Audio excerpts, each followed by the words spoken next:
เรื่องราวขององค์หญิงผู้เมตตาช่วยเหลือแม้สัตว์เล็กๆมีจิตใจที่อยากบวชอุทิศชีวิตให้แก่พระธรรมแต่พระบิดาไม่เข้าใจพยายามขัดขวางต่างๆนานาจนกระทั่งสั่งเผาวัดและประหารลูกสาวสุดท้ายแล้วเรื่องราวจะเป็นอย่างไรองค์หญิงบรรลุเป็นพระโพธิสัตว์ได้ตอนไหนไปติดตามได้ในตำนานเจ้าแม่กวนอิมค่ะเนิ่นนานมาแล้วณแคว้นซิงหลินมีพระเจ้าเมี่ยวจวงเป็นราชาผู้ปกครองอาณาจักรพระเจ้าเมี่ยวจวงมีพระมเหสีพระนามว่าพระนางเป้าเต๋อผู้งดงามและเฉลียวฉลาดในเวลานั้นพระเจ้าเมี่ยวจวงมีพระธิดาสองพระองค์ที่น่ารักดังนางฟ้าน้อยๆพระนามว่าเมี่ยวอิมและเมี่ยวเหวียนสิ่งเดียวที่พระเจ้าเมี่ยวจวงทรงเป็นกังวลขณะนี้ก็คือพระองค์พระชนมายุถึง60 พรรษาแล้วแต่ก็ยังไม่มีพระโอรสที่จะเป็นรัชทายาทสืบทอดบัลลังก์ต่อไปในคืนหนึ่งพระนางเป้าเต๋อได้บรรทมหลับและฝันไปว่าพระนางมองเห็นดอกบัวสวยงามอยู่ในสระหยกและมีเจดีย์ที่มียอดเพชรส่องแสงสว่างแวววาวไปไกลแล้วอยู่ๆเพชรที่อยู่บนยอดเจดีย์นั้น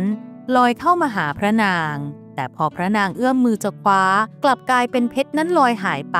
พระนางเป้าเต๋อก็ตกใจตื่นขึ้นมาแล้วก็เล่าความฝันนี้ให้พระเจ้าเมี่ยวจวงได้ฟังพระเจ้าเมี่ยวจวงก็มั่นใจว่าพระองค์น่าจะได้พระโอรสที่มีบุญญาธิการแล้วแน่ๆแล้วไม่นานนักพระนางเป้าเต๋อก็ทรงพระครรภ์สมใจค่ะในช่วงเวลาที่พระนางเป้าเต๋อทรงพระครรภ์อยู่นั้นพระนางมีอาการแพ้ท้องโดยไม่สามารถเสวยอาหารที่เป็นเนื้อสัตว์ได้เลยแม้แต่ผักที่มีกลิ่นฉุนก็เสวยไม่ได้แต่ก็ไม่มีใครรู้สึกผิดแปลกคิดว่าพระนางมีอาการแพ้ท้องธรรมดาเท่านั้นเวลาผ่านไปเมื่อครบกำหนดคลอดพระนางเป้าเต๋อก็ได้มีพระประสูติการพระธิดาพระเจ้าเมี่ยวจวงเมื่อทรงได้ฟังว่าทรงได้พระธิดาอีกนั้นก็ทรงนิ่งอึ้งไปแต่เมื่อทอดพระเนตรบรรยากาศโดยรอบก็ได้เห็นนกนานาชนิดส่งเสียงร้องขับขานมีกลิ่นหอมอย่างประหลาดอบอวลไปทั่วพระตำหนักมวลดอกไม้ชูช่อสดชื่นแจ่มใสกว่าทุกวันแล้วยิ่งนางกำนันบอกว่าพระธิดามีกระแสเสียงร้องก้องกังวานกว่าทารกธรรมดาก็คิดว่าพระธิดา3น่าจะมีบุญญาธิการเป็นแน่จึงทรงตั้งชื่อพระธิดาว่าเมียวซ่านแปลว่าผู้มีความดีงามค่ะพระเจ้าเมี่ยวจวงจึงจัดงานเฉลิมฉลองให้พระธิดาเมี่ยวซ่านเป็นการใหญ่มีการประดับประดาบ้านเมืองสวยงามรื่นเริงทั้งแผ่นดินในพระราชวังก็จัดงานเลี้ยงอย่างเอิกกระเริกเมื่อพระเจ้าเมี่ยวจวงให้พระพี่เลี้ยงนำพระธิดาเมี่ยวซ่านเข้ามาในท้องพระโรงพระธิดาน้อยที่ไม่มีวี่แววว่าจะงอแงมาก่อนกลับร้องไห้เสียงดังลั่นขึ้นมาทันทีไม่ว่าพระพี่เลี้ยงหรือใครๆจะต่างกล่อมหรือปลอบโยนอย่างไรพระธิดาก็ไม่ยอมหยุดร้องแต่อยู่ๆก็มีนักพรตเฒ่าผู้หนึ่งมาจากไหนไม่มีใครทราบเดินเข้ามาในท้องพระโรงท่ามกลางความตกตะลึงของทุกคนพระเจ้าเมี่ยวจวงได้ตรัสถามว่าท่านเป็นใครมาที่นี่ด้วยเหตุอันใดนักพรตเฒ่าผู้นั้นก็ทูลว่าข้าจะมาแจ้งให้พระองค์ทราบว่าพระธิดาเมี่ยวซ่านคือภาคหนึ่งของพระโพธิสัตว์ที่จะลงมาโปรดสัตว์โลกให้พ้นทุกข์พระเจ้าเมี่ยวจวงได้ฟังก็ทรงพระสวนลั่นแล้วตรัสว่าพระโพธิสัตว์เหตุไฉนแบ่งภาคมาเป็นหญิงมิใช่ชายหากท่านพูดจริงก็จงทำให้พระธิดาหยุดร้องให้ได้ก่อนนักพรตลึกลับผู้นั้นก็กล่าวว่างานเฉลิมฉลองนี้มีสัตว์มากมายต้องถูกฆ่านำมาเป็นอาหารจึงทรงร้องไห้แผ่เมตตาให้เหล่าสัตว์นั่นไงล่ะพอได้ฟังพระเจ้าเมี่ยวจวงก็ทรงกริ้วเป็นอย่างมากเลยล่ะค่ะแต่ยังไม่ทันที่จะตัดอะไรต่อนักพรตเฒ่าก็เดินเข้ามาพูดกับพระธิดาน้อยว่าองค์หญิงเมี่ยวซ่านท่านอย่าร้องไห้เลยท่านคือพระโพธิสัตว์ที่จะมาเผยแพร่ธรรมปัดเป่าความทุกข์นานาให้ผู้คนโปรดจงสงบใจเถิดท่านผู้มีเมตตาทันใดนั้นเององค์หญิงเมี่ยวซ่านก็หยุดร้องทันทีเลยล่ะค่ะเมื่อทุกคนในท้องพระโรงต้องประหลาดใจที่พระธิดา3หยุดร้องก็ต้องประหลาดใจซ้ำสองคือนักพรตเฒ่าลึกลับนั้นเร้นกายหายไปจากท้องพระโรงตอนไหนไม่มีใครทราบไม่มีใครทันเห็นว่าออกไปตอนไหนพระเจ้าเมี่ยวจวงให้คนติดตามหาก็ไม่พบจึงคิดว่านักพรตผู้นั้นต้องเป็นผู้วิเศษเป็นแน่จึงปรารภกับอำมาตย์คู่ใจอำมาตย์ก็กล่าวเสริมว่าหม่อมฉันก็คิดว่านักพรตผู้นั้น อาจเป็นพระอรหันต์จำแรงกายมาหลังจากนั้นพระเจ้าเมี่ยวจวงและพระนางเป้าเต๋อก็ทรงเลี้ยงดูพระธิดา3เป็นอย่างดีจนพระธิดาเมี่ยวซ่านอายุได้6 พรรษาเป็นองค์หญิงน้อยที่เฉลียวฉลาดน่ารักกิริยามารยาทอ่อนหวานแต่ว่ามีสิ่งหนึ่งที่แปลกไปค่ะพระธิดาเมี่ยวซ่านเสวยอาหารเลิศรสที่ประกอบด้วยเนื้อสัตว์ไม่ได้เลยทรงเสวยได้แต่เพียงผักผลไม้รสไม่จัดกลิ่นไม่ฉุนเท่านั้นหากเผลอเสวยเข้าไปก็จะทรงอาเจียนออกมาวันหนึ่งพระธิดาเมี่ยวซ่านไปเที่ยวชมอยู่ในอุทยานหลวงพร้อมพระพี่เลี้ยงได้เดินชมสวนเรื่อยมาแล้วก็ได้สังเกตเห็นฝูงมดดำและฝูงมดแดงกำลังต่อสู้กันอย่างดุเดือดด้วยความจิตใจดีก็พยายามคุกเข่าเอามือกอบดินกั้นจะห้ามฝูงมดทั้งสองไม่ให้สู้กันพระพี่นางทั้งสองของพระองค์หญิงเดินผ่านมาได้เห็นพระธิดาเมี่ยวซ่านกำลังเปรอะเปื้อนด้วยดินที่พื้นหลังจากพยายามห้ามฝูงมดก็พากันหัวเราะเยาะว่าเป็นถึงองค์หญิงทำไมมาเล่นดินเล่นโคลนล่ะพอได้ฟังว่ากำลังห้ามฝูงมดก็หัวเราะแล้วบอกพระพี่เลี้ยงว่าจงดูอย่าให้องค์หญิงโดนมดกัดไปล่ะแล้วก็เดินจากไปพระธิดาเมี่ยวซ่านก็หันมาสนใจฝูงมดต่อแล้วก็ทรงคิดได้ว่าฝูงมดนี้แย่งอาหารกันจึงเอาขนมมาโปรยให้เมื่อพระเจ้าเมี่ยวจวงและพระนางเป้าเต๋อทรงทราบก็รับสั่งไม่ให้พระธิดาทำเช่นนั้นอีกเพราะเกรงว่าฝูงมดจะกัดเอาค่ะแต่ความเมตตาและจิตใจที่งดงามของพระธิดาเมี่ยวซ่านก็ยังส่งกระแสออกไปในวันหนึ่งที่พระธิดาเมี่ยวซ่านได้ออกมานั่งเล่นที่อุทยานตามลำพังโดยในขณะที่นั่งฟังเสียงจักจั่นเพลินๆอยู่นั้นอยู่ๆเสียงจักจั่นก็เงียบไปก็พยายามจะหาต้นเหตุที่ทำให้เสียงของจักจั่นเงียบพระธิดาผู้เมตตาก็เลยเหยียบม้าหินขึ้นไปดูแล้วก็พบว่ามีตั๊กแตนตำข้าวตัวใหญ่ตัวหนึ่งกำลังใช้ขาหนีบจักจั่นอยู่บนกิ่งต้นหลิวนั่นเองก็เลยใช้มือจับเจ้าตั๊กแตนตัวนั้นออกจากจักจั่นพอรอดได้ก็บินหนีไปส่วนเจ้าตั๊กแตนตำข้าวก็ปักขาลงบนมือน้อยของพระธิดาแล้วบินหายไปเช่นกันส่วนพระธิดาผู้เมตตาก็ตกใจจนพลัดตกลงมาหน้าผากกระแทกม้าหินแล้วก็สลบไปค่ะเมื่อพระธิดาเมี่ยวซ่านฟื้นขึ้นมาก็พบว่าตนเองอยู่ในห้องบรรทมและได้รับการทำแผลอย่างดีแล้วพระเจ้าเมี่ยวจวงและพระนางเป้าเต๋อที่พอทราบเหตุว่าทำไมพระธิดาถึงบาดเจ็บเช่นนี้ก็ตรัสห้ามไม่ให้พระธิดาทำเช่นนั้นอีกเวลาผ่านไปอาการบาดเจ็บของพระธิดาน้อยก็ดีขึ้นแต่ก็เกิดเป็นรอยแผลอยู่กลางหน้าผากค่ะซึ่งบาดแผลนี้สร้างความกังวลให้พระเจ้าเมี่ยวจวงเป็นอย่างมากนอกจากจะเป็นรอยมลทินบนหน้าพระธิดาแล้วเกรงว่าจะทำให้เป็นข้อบกพร่องในการเลือกราชบุตรเขยมาอภิเษกกับพระธิดา3พระเจ้าเมี่ยวจวงจึงมีราชองค์การประกาศหาหมอฝีมือดีมารักษารอยแผลเป็นของพระธิดาหากใครรักษาก็จะได้รับแก้วแหวนเงินทองมากมายบรรดาหมอทั่วอาณาจักรต่างก็พากันมารักษาพระธิดาเมี่ยวซ่านแต่ก็ไม่มีใครที่จะทำให้รอยแผลเป็นนั้นหายไปได้ทำให้พระเจ้าเมี่ยวจวงพิโรธอย่างมากจนมีชายหนุ่มลึกลับคนหนึ่งนามว่าโลนาปูเจียนเดินเข้ามาแล้วบอกว่าเขาจะขออาสารักษาแผลเป็นบนหน้าผากของพระธิดาเองแต่แผลเป็นของพระธิดา3นั้นไม่ธรรมดาจะต้องใช้บัวหิมะวิเศษมารักษาแต่ว่าบัวหิมะวิเศษนี้หายากมากๆต้องเป็นผู้มีบุญญาธิการเท่านั้นถึงจะนำมาได้ซึ่งโลนาปูเจียนก็บอกอีกว่าตั้งแต่อดีตจนถึงปัจจุบันมีบัวหิมะเกิดขึ้นแล้ว3ดอกพระแม่ฟ้าหลวงนำขึ้นสวรรค์ไปประดิษฐานกลางสระหยกแล้ว1ดอกเป็นที่ประทับของพระพุทธเจ้าอีก1ดอกส่วนอีกดอกหนึ่งนั้นเกิดกลางหิมะบนเขาซีหมี่ซานอยู่ในโพรงหิมะมีน้ำแข็งปกคลุมอีกชั้นแล้วย้ำว่าต้องเป็นผู้มีบุญบารมีเท่านั้นถึงจะนำมาได้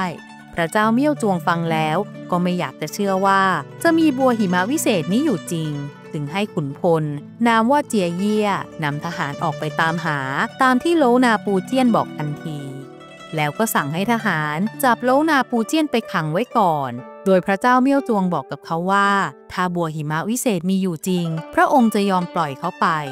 ขุนพลเจียเยี่ยก็เดินทางไปยังเขาซีหมี่ซานเพื่อติดตามหาบัวหิมะวิเศษดังว่าแต่ระยะทางก็ไกลนักต้องผ่านทะเลทรายป่าทึบและเส้นทางทุรกันดาร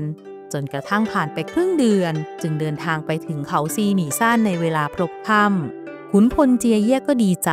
ที่ได้เดินทางมาถึงสักทีจึงให้ทหารตั้งกระโจมพักเอาแรงก่อนบรรดาทหารต่างก็หลับสนิทด้วยความเหนื่อยเหลือเพียงขุนพลเจียเยี่ยเท่านั้นที่ยังไม่หลับและได้ขอพรจากเทพแห่งป่าไม้และขุนเขาให้ได้พบบัวหิมะวิเศษสักครั้งฉับพลันก็มีแสงหนึ่งเปล่งประกายลอดเข้ามาในกระโจมเลยเดินออกมาดูเห็นว่าแสงนั้นเปล่งประกายมาจากยอดเขายอดหนึ่งเมื่อเพ่งดูดีๆก็พบว่าเป็นแสงจากรัศมีบัวหิมะนั่นเองจึงรีบปลุกทหารทั้งหลายขึ้นมาชมสิ่งอัศจรรย์นี้แต่คนทั้งหมดก็ดีใจได้เพียงแป๊บเดียวเพราะบัวหิมะวิเศษค่อยๆจมลงไปในหิมะแล้วความมืดก็ปกคลุมไปทั่วเช่นเดิมถึงแม้ว่าจะเข้าไปตามหาเท่าไหร่ก็หาไม่เจอจึงรีบเข้ากระโจมเพื่อพักผ่อนเพื่อที่พรุ่งนี้จะได้ค้นหาอีกครั้ง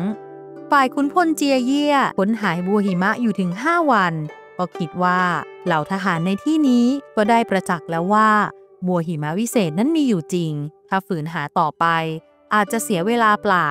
จึงคิดว่ารีบเดินทางกลับไปรายงานพระเจ้าเมี่ยวจวงให้ทรงทราบก่อนดีกว่าเมื่อเดินทางกลับไปถึงพระราชวังขุนพลเจียเยี่ยก็รายงานพระเจ้าเมี่ยวจวงว่าตัวเขาและทหารทั้งกองได้พบสิ่งวิเศษที่เรียกว่าบัวหิมะวิเศษจริงๆแต่ไม่สามารถนำกลับมาได้เพราะบัวหิมะวิเศษได้หายเข้าไปซ่อนตัวภายใต้ภูเขาน้ำแข็งพระเจ้าเมี่ยวจวงก็นิ่งอึ้งไปในเวลาเดียวกันที่พระราชวังพระนางเป้าเต๋อก็ได้ล้มป่วยด้วยโรคประหลาดคือนอนหลับลงอย่างกระทันหันเมื่อตื่นขึ้นก็ไม่สามารถตรัสกับใครได้แล้วก็หลับลงไปอีกหมอหลวงต่างก็จนปัญญาที่จะรักษา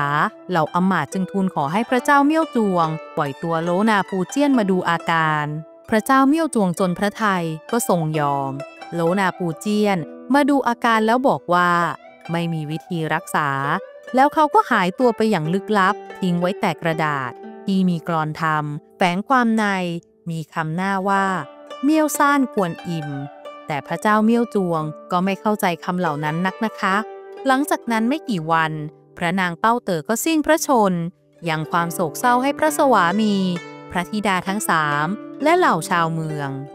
หลังจากนั้นพระธิดาเมี่ยวซ่านก็มองเห็นว่าความทุกข์และความตายนั้นไม่มีใครสามารถหลีกหนีได้จึงมุ่งหาหนทางแห่งพุทธธรรม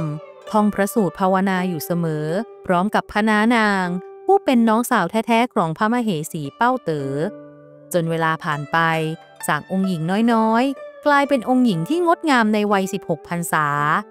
พระพี่นางทั้งสองต่างก็มีคู่ครองที่เหมาะสมไปแล้วพระเจ้าเมี่ยวจวงก็พยายามคัดเลือกชายหนุ่มที่เหมาะกับการเป็นราชบุตรเขยมาให้องค์หญิงเมี่ยวซ่านแต่องค์หญิงเมี่ยวซ่านก็ปฏิเสธมาโดยตลอดโดยให้เหตุผลว่านางไม่สามารถอภิเษกกับชายใดได้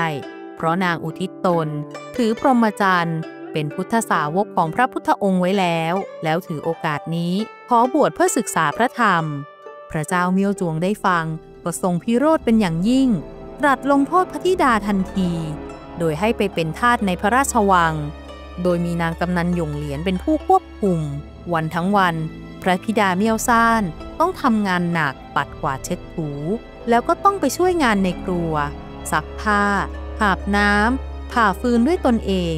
มิได้หยุดหย่อนโดยความเต็มใจและไม่ถือตัวจนเวลาผ่านไปนางกำนันหยงเหลียนทนดูองค์หญิงเมี่ยวซ่านต้องทำงานหนักเช่นนี้ทุกวันไม่ไหวจึงแอบไปกราบทูลพระพี่นางทั้งสองของพระองค์หญิงให้ช่วยกราบทูลขอพระเจ้าเมี่ยวจวง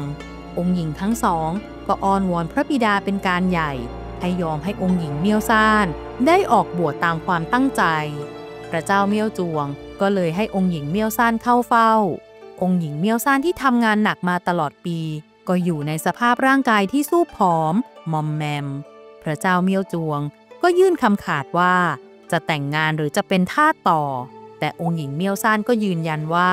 ตนเองนั้นยังต้องการที่จะออกบวชพระเจ้าเมี่ยวจวงก็ทรงพิโรธอย่างหนักเลยล่ะค่ะกล่าวขับไล่ให้องค์หญิงเมี่ยวซ่านออกไปจากพระราชวังจะไปสวมชุดขาวก็ทำตนเป็นชีอ่อนแออยู่หลังพระคัมภีร์ก็เชิญองค์หญิงเมี่ยวซ่านก็ถวายบังคมลาพระบิดาท่ามกลางความเศร้าโศกของข้าราชบริพารแล้วเดินทางออกมาจากพระราชวังไปยังวัดนกยูงขาวโดยมีทหารวังจำนวนหนึ่งที่ติดตามมาส่ง ตลอดทางชาวบ้านก็พากันสรรเสริญองค์หญิงเมี่ยวซ่านกันอย่างมากเลยล่ะค่ะที่พระธิดาที่งดงามและสูงศักดิ์ยอมสละทุกสิ่งมาเดินตามทางแห่งพุทธธรรม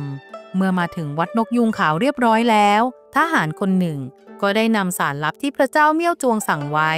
มาแจ้งให้ภิกษุณีเจ้าอาวาสให้ได้รู้ว่าพระเจ้าเมี่ยวจวงสั่งให้พระธิดาทำงานที่หนักและต่ำช้าที่สุดโดยห้ามผู้ใดช่วยเหลือมิเช่นนั้นวัดนี้และทุกวัดในอาณาจักรจะถูกทำลายจนหมดสิ้นภิกษุณีเจ้าอาวาสเลยจำเป็นต้องทำตามแล้วเหล่าทหารก็กลับไปค่ะภิกษุณีเจ้าอาวาสเห็นใจองค์หญิงเมี่ยวซ่านอย่างมากเมื่อองค์หญิงเดินเข้ามาขอบวชกับนางจึงกล่าวว่ามีบัญชาลับให้องค์หญิงทำงานหนักเป็นการทดสอบก่อนบวชองค์หญิงจะทำได้หรือไม่องค์หญิงเมี่ยวซ่านก็ไม่ได้หนักใจอะไรนะคะเพราะผ่านงานหนักในพระราชวังมาเป็นแรมปีจึงยินยอมหลังจากนั้นองค์หญิงเมี่ยวซ่านก็แต่งกายชุดขาวคล้ายชีแต่ยังไม่อาจปลงผมได้เพราะยังไม่ได้รับอนุญาตแล้วก็ทำงานหนักในวัดนกยูงขาวทั้งวันเมื่อพอมีเวลาว่างหลังจากงานเสร็จก็จะเจริญภาวนาพระสูตรเรื่อยไปทำเช่นนี้วนไปเรื่อยๆจนภิกษุณีเจ้าอาวาสก็มิอาจทนเห็นองค์หญิงเมี่ยวซ่านทำงานหนักและต่ำที่สุดได้อีกต่อไปจึงส่งสารไปให้พระเจ้าเมี่ยวจวงว่ามิอาจให้องค์หญิงทำงานอย่างหนักได้ตามพระประสงค์อีกพระเจ้าเมี่ยวจวงก็พิโรธหนักเลยล่ะค่ะเลยให้แม่ทัพฮูบิหลีไปทำลายวัดนกยูงขาวให้สิ้นแม่ทัพฮูบิหลีจึงนำทหารนับร้อยปิดทางเข้าออกวัดไว้แล้วโยนคบเพลิงเข้าไปในวัดทำให้ภิกษุณีทั้งหลายต่างต้องหนีตายกันโอลหม่านองค์หญิงเมี่ยวซ่านได้รู้ว่าทหารพวกนี้ทำตามพระบัญชาของพระเจ้าเมี่ยวจวงอย่างไม่เกรงกลัวบาปกรรมก็ทำใจให้สงบและระลึกถึงพระพุทธคุณทันใดนั้นเองท้องฟ้าก็แปลเปลี่ยนไปเหมือนมีพายุแล้วฝนก็ตกลงมาอย่างหนักดับไฟที่กำลังแผดเผาวัดจนมอดลงแม่ทัพฮูบิหลีก็ประหลาดใจอย่างมากที่แม้แต่ลงฝนยังช่วยพระธิดาจึงให้คนไปทูลพระเจ้าเมี่ยวจวงให้ทรงทราบพระเจ้าเมี่ยวจวงที่โกรธจนขาดสติจึงสั่งให้จับองค์หญิงเมี่ยวซ่านมาประหารชีวิตทันทีค่ะแต่ในขณะที่เพชฌฆาตกำลังง้างดาบขึ้นเพื่อที่จะประหารองค์หญิงกลับมีเสือโคร่งตัวใหญ่วิ่งเข้ามาพาเอาร่างขององค์หญิงวิ่งหนีหายลับไปจริงๆแล้วนะคะเสือโคร่งตัวนั้นเป็นร่างนิมิตของเทพารักษ์แห่งขุนเขาแปลงมาแล้วได้นำร่างขององค์หญิงเมี่ยวซ่านไปวางไว้ในวัดจินกวงหมินซึ่งเป็นวัดร้างที่อยู่ห่างไกลจะได้ปลอดภัยจากพระเจ้าเมี่ยวจวงค่ะที่วัดนี้เป็นวัดร้างก็เพราะว่ามักจะมีเสือโคร่งอาละวาดกัดกินภิกษุในอารามทำให้ชาวบ้านไม่กล้ามาทำบุญและภิกษุทั้งหลายจึงย้ายไปจำพรรษาที่อื่นกันหมดเมื่อวัดร้างก็ไม่มีข่าวว่ามีเสือโคร่งมาปรากฏตัวอีกเลยเมื่อองค์หญิงเมี่ยวซ่านฟื้นขึ้นมาก็แปลกใจที่ตนเองยังไม่สิ้นชีพจึงเดินสำรวจไปรอบๆก็พบว่าตนเองอยู่ในอารามร้างแล้วมองไปเห็นพระพุทธรูปของพระอมิตาพุทธที่สุดโทรมมองลงมาจึงก้มกราบแล้วตั้งจิตว่าจะขออยู่ที่อารามนี้เพื่อปฏิบัติพุทธกิจจากนั้นองค์หญิงเมี่ยวซ่านก็ได้ทำความสะอาดวัดจินกวงหมิงด้วยตนเองค่ะเวลาว่างก็จะปฏิบัติท่องพระสูตรเรื่อยมาจนชาวบ้านแถวนั้นนะคะก็ได้ยินเสียงสวดมนต์ก็แปลกใจว่าวัดที่ร้างไม่มีพระจำพรรษา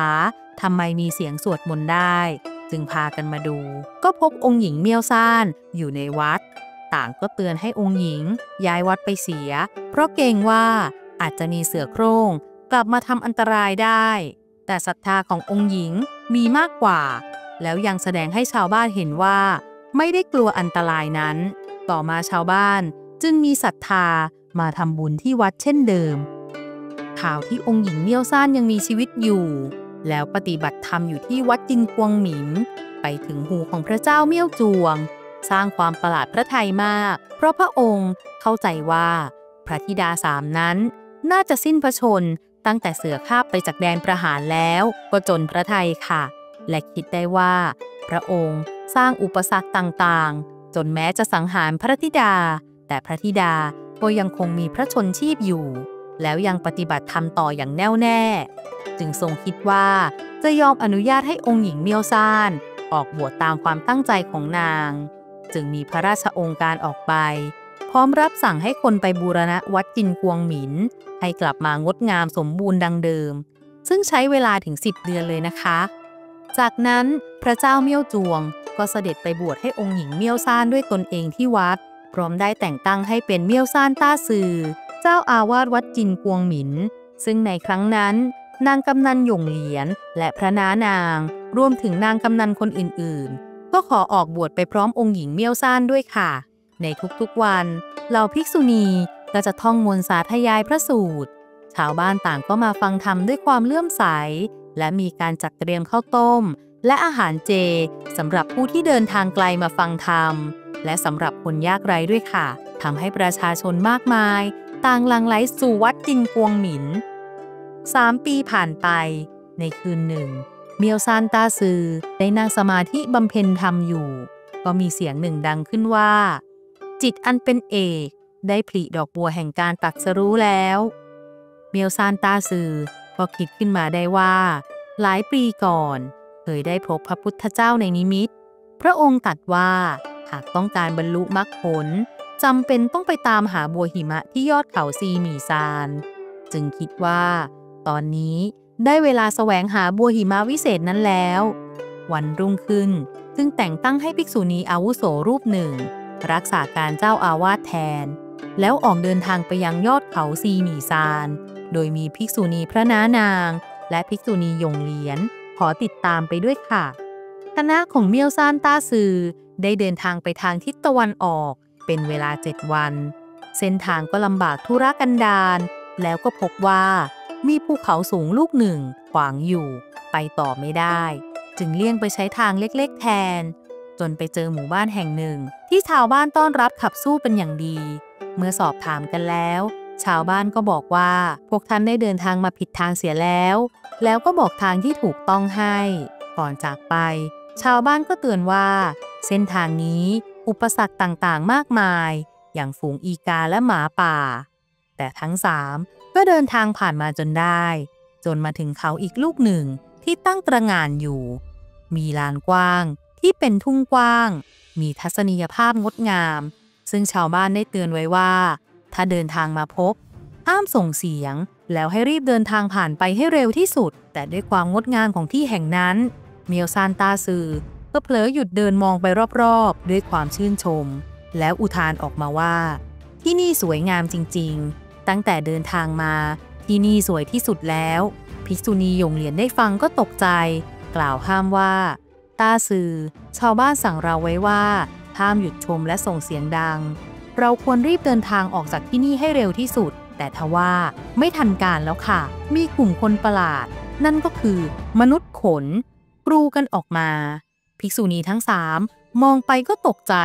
ต่างคนต่างรีบวิ่งหนีไปคนละทิศละทางพอรู้ตัวอีกทีภิกษุณีหยงเหลียนก็มองไปรอบๆแล้วหันไปพูดกับภิกษุพระน้านางว่าเมียวซานต้าซือหายไปจะทำยังไงกันดีจึงคิดว่าต้องขอความช่วยเหลือจากชาวบ้านกันดีกว่าเพราะถ้าเดินทางผ่านตรงนี้ไปจะเจอป้อมไซซือจึงรีบเดินทางกันออกไปไม่นานก็ได้พบนายป้อมที่ชื่อว่าซุนเต๋อแล้วก็เล่าเรื่องราวทั้งหมดให้ฟัง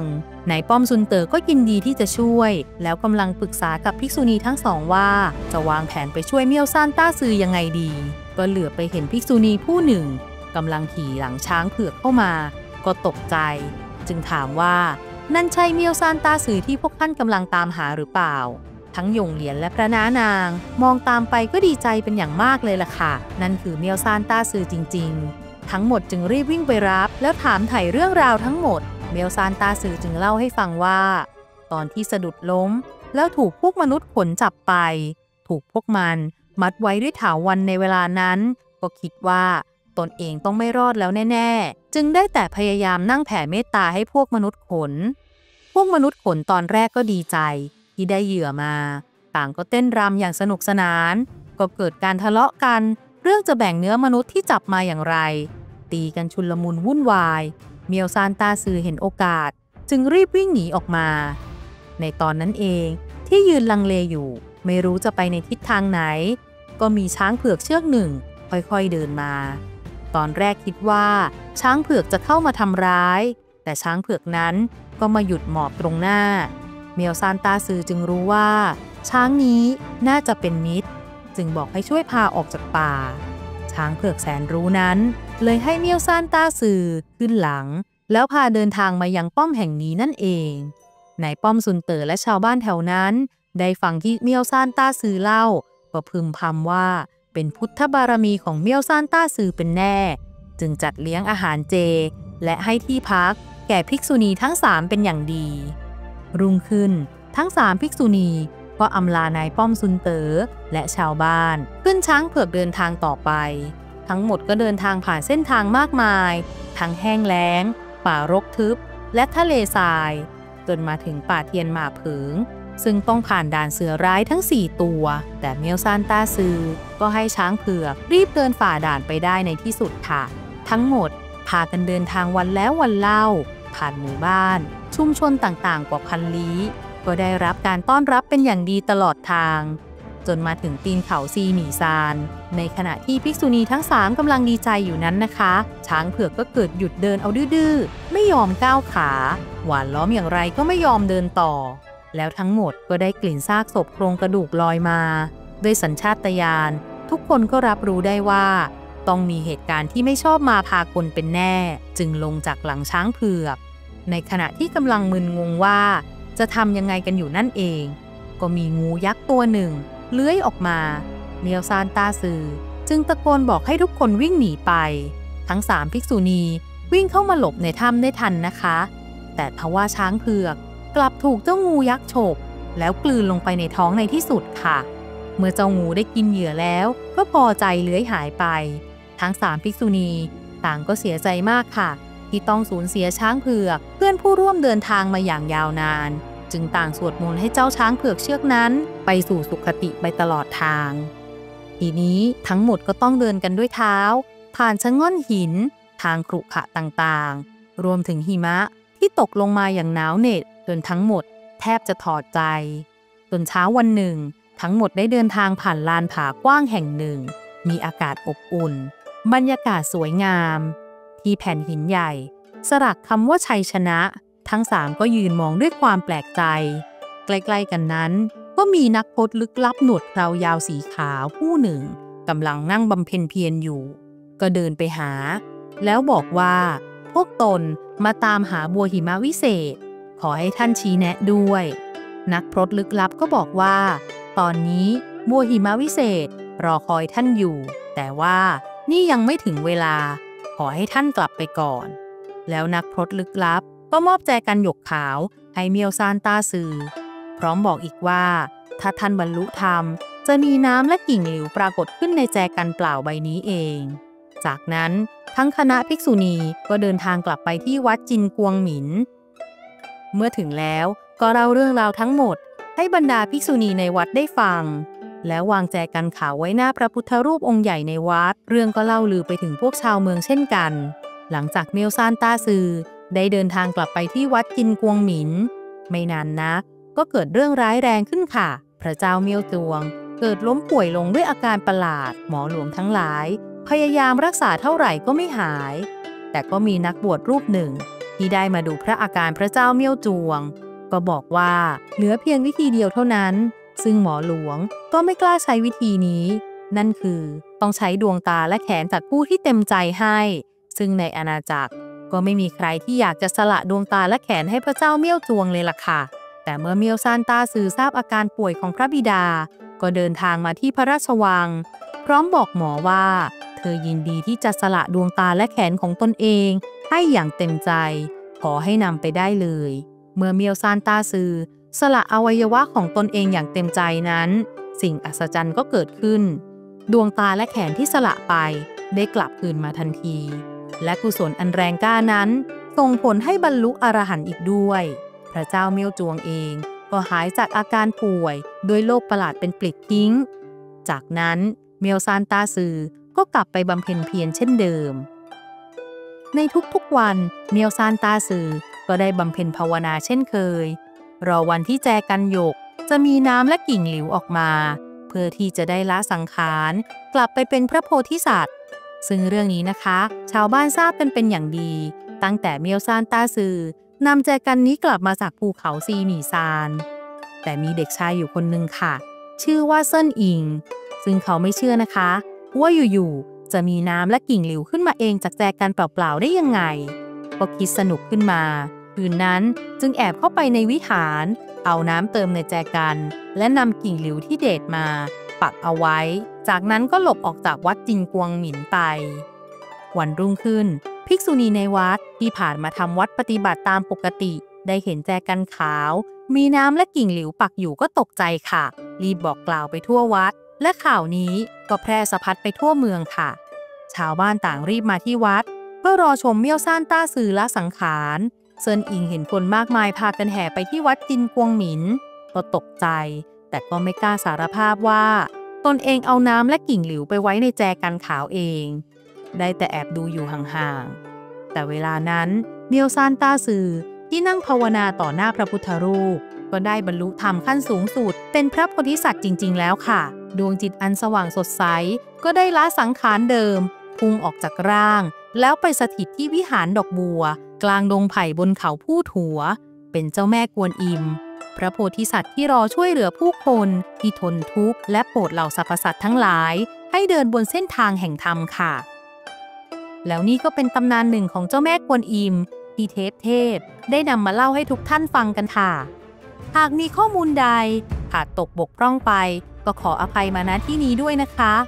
อย่าลืมกดไลค์กดแชร์เป็นกำลังใจให้เทพด้วยนะคะ